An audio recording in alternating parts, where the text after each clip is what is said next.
Grace vision नेपालको प्रस्तुति शहीदहरूको आवाज अपार उपासना पुस्तकबाट आजको वचन। प्रिय हो, तिमीहरूलाई पारख गर्ने अग्निमय परीक्षा तिनीहरूमाथि आइपर्दा केही अनौठो कुरा भए जस्तो तिमीहरू छक्क नपर। पहिलो पत्रुस 4:12।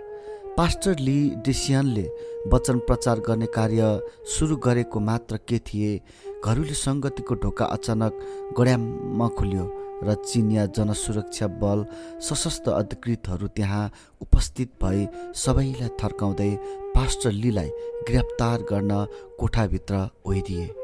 पर्खनुहोस्, मलाई आफ्नो झोला लिन दिनुहोस्।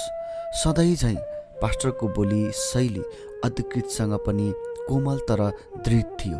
अधिकृतहरू यस अनुरोधले चकित परे।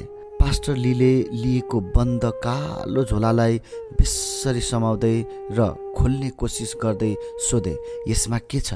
झोलामा एउटा कम्बल र फेर्ने लुगा छ, पास्टर लीले उनीहरूलाई भने, किनभने त्यस दिन उनलाई आफू गिरफ्तार होला जस्तो लागिरहेको थियो। पास्टर लीलाई धेरै पटक गिरफ्तार गरिएको थियो।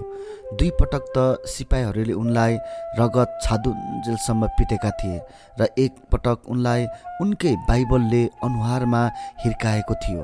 मङ्गलबार बैठक गर्ने ठाउँमा सिपाहीहरूले निगरानी गरिरहेका छन् भनी उनलाई चेतावनी दिएको थियो। आफू वचन दिन उपस्थित हुँदा बन्दी बनाइनेछ भन्ने उनलाई थाहा थियो। आजभोलि चिनिया नागरिकहरूलाई कुनै पनि औपचारिक सुनुवाई बिना 3 वर्षसम्मको लागि श्रम क्याम्पमा पठाउन सकिन्छ। खतरा ठुलो थियो, तर पास्टर लीको झोला भरिएको थियो। झोला भरिनुभन्दा पनि उनले मन तथा मस्तिष्क तयारी गरेका थिए। सुसमाचार सुनाउन उनी कुनै पनि मूल्य चुकाउन तयार थिए। बन्दी गृहमा पनि परमेश्वरले उनको हेरविचार गर्नेछन् भन्ने उनमा विश्वास थियो। तयारीपन समर्पणताको सङ्केत हो। तयारीपन बिनाको समर्पणता सम्झौताको बलिदानमा भेष बदल्नु मात्र हो। उदाहरणको लागि वैवाहिक समर्पणता, यसले कसैको स्वार्थको मूल्य लिन्छ र एकजनाको स्वतन्त्रताको ठुलो विचार देखाउँछ। यद्यपि परिणाम चाहिँ बलियो विवाह हो। समर्पणताको लागि बलिदान दिन तयार नभएको सम्बन्ध टिक्दैन।